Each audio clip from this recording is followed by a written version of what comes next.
মা, বাবা কোথায় গেল? মনে হয় ওয়াশরুমে, আমি দেখছি। জানো শোনা, আজকে আমার মেয়েটা তার বয়ফ্রেন্ড নিয়ে বাসায় এসেছে। বিয়েটা যদি একবার হয়ে যায় আমাদের রাস্তা কিন্তু ক্লিয়ার। আমি কিন্তু তখন তোমাকে দিয়ে দেবো। জানো শোনা, আজকে আমার মেয়েটা তার বয়ফ্রেন্ড নিয়ে বাসায় এসেছে। শুনো, বাবা একটু রাগী, কিন্তু ভয় পেও না।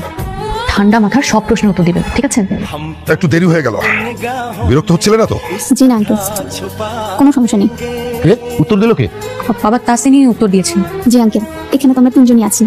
এই কেমন মানুষ, মুখে দাড়ি, পরনে ছেলেদের মতো প্যান্ট শার্ট, আর কথা বলছে মেয়েদের মতো। এই এই, তুমি ছেলে না মেয়ে?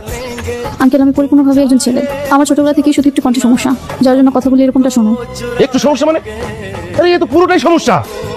শেষ পর্যন্ত তুই একটা হাফ ছেলে হাফ মেয়ের সঙ্গে প্রেম করছিস। বাবা, তাসিন একজন ছেলে, আর ওর শুধু একটু কণ্ঠতেই সমস্যা, বাকি সব ঠিক আছে। বাকি সব ঠিক আছে বুঝলি কি করে? ও তো মিথ্যাও বলতে পারে। ডাক্তার দেখিয়েছিস? আঙ্কেল প্লিজ, আমি একদম ঠিকঠাক আছি, আমার আর কোনো সমস্যা বা কিছুই নেই। তাছাড়া আমি আর মৃত দুজন দুজনকে অনেক বেশি ভালোবাসি। কিসের ভালোবাসা? হ্যাঁ, কিসের ভালোবাসা? আমি এরকম একটা হাফ ছেলের সাথে হাফ মেয়ের সাথে তোকে বিয়ে দেবো না। কি হয়েছে? তোর বাবা এরকম চিৎকার করছে কেন? কেন চিৎকার করছি? তোমার মেয়ে কার সঙ্গে প্রেম করতে? হ্যাঁ, এই তুমি তোর মাকে একটা সালাম দাও তো। আসসালামু আলাইকুম আন্টি। আল্লাহ, কি কেলেঙ্কারি কথা! হ্যাঁ, মানে বুঝলাম না তো। বাটপার বাটপার, আমার সহজ সরল মেয়েটাকে পটিয়ে ও বিয়ে করতে চায়। এই বের হও, এখনই আমার বাসা থেকে বের হও। আঙ্কেল, আমি আর মৃত দুজন দুজনকে সত্যি সত্যি অনেক বেশি ভালোবাসি, আর আমরা দুজনই বিয়ে করার জন্য রাজি। থাপ্পড় দিয়ে তোর 14 গোষ্ঠীর বিয়ের শখ আমি মিটিয়ে দেবো। এই কোন যোগ্যতা নিয়ে তুই আমার মেয়েকে বিয়ে করতে চাস?